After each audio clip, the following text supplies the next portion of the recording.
Hey everyone, and welcome. Today, we're pulling back the curtain on those massive retail stores we all know and shop at. We're going to unpack the incredibly complex business model that keeps their doors open and their shelves stocked. And we'll dig into the hidden risks and pressures that really define whether they succeed or fail. Let's jump in. I mean, you've probably wondered this, right? You walk in, you see thousands of products, constant sales, and then you see their biggest competitor right across the street. It feels like this impossible high-wire act. How in the world do they manage all the risks that we, as shoppers, never even see on the price tag? Well, that's what we're here to figure out. And really, tightrope walk is the perfect way to describe it. The entire business model is this incredibly delicate balancing act. On one hand, you've got global logistics. On the other, you've got constantly changing consumer whims. And under your feet, there's just fierce, non-stop competition, all while trying to make a tiny profit on razor-thin margins. Now, when you look at these challenges, what's wild is how they're all tangled together. These companies are juggling these enormous, complex global supply chains just to try and predict what you'll want to buy next week. But they're doing it in a cutthroat market, where one bad headline, just one, can send customers walking right out the door. Why? Because switching to a competitor is just so easy. This immense pressure means the old ways of measuring success, they just don't cut it anymore. So companies and investors are now turning to a whole new kind of scorecard to get the full picture. So, okay, if the old scorecards are incomplete, what does this new one even look like?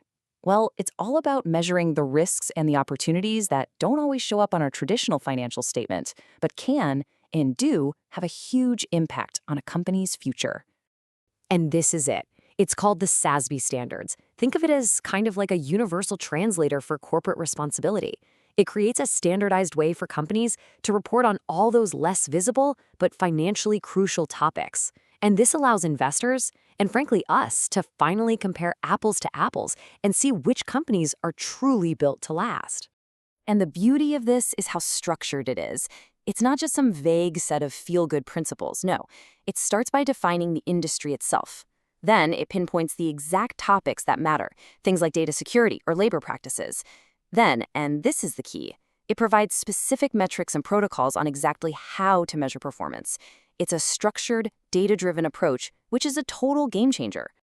So, how does this framework actually apply in the real world? Let's dive into two areas that affect all of us, directly, every time we shop: the security of our personal data and the treatment of the people who work in these stores.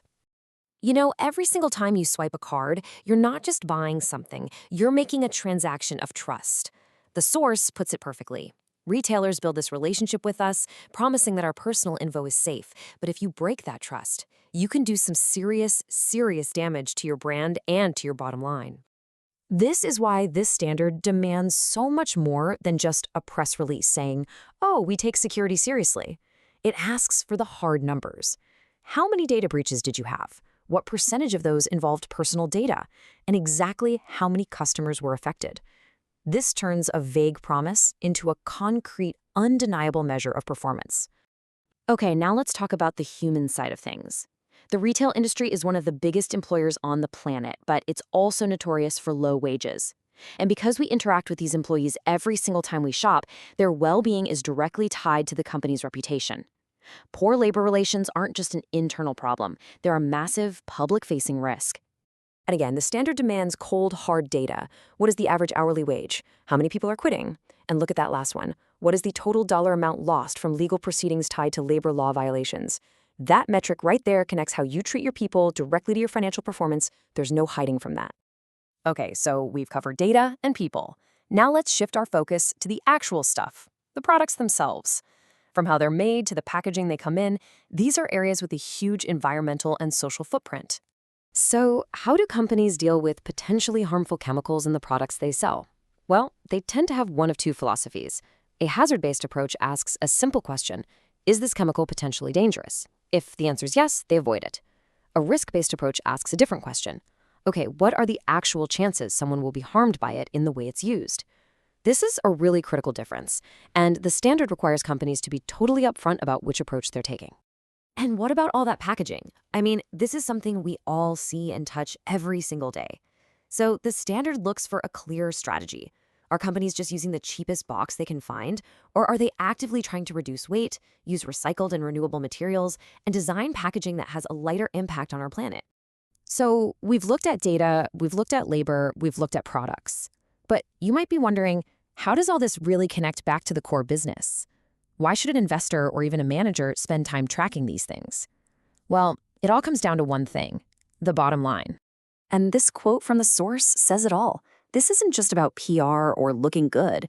Managing data security, labor practices, and product sourcing, well or poorly, can directly affect a company's cash flow, its ability to even get a loan, and how much that loan's going to cost them. These are real, tangible financial impacts. So we'll end with this. Just imagine for a second, what if this scorecard, clear, data-driven, and totally honest, was available for every major retailer?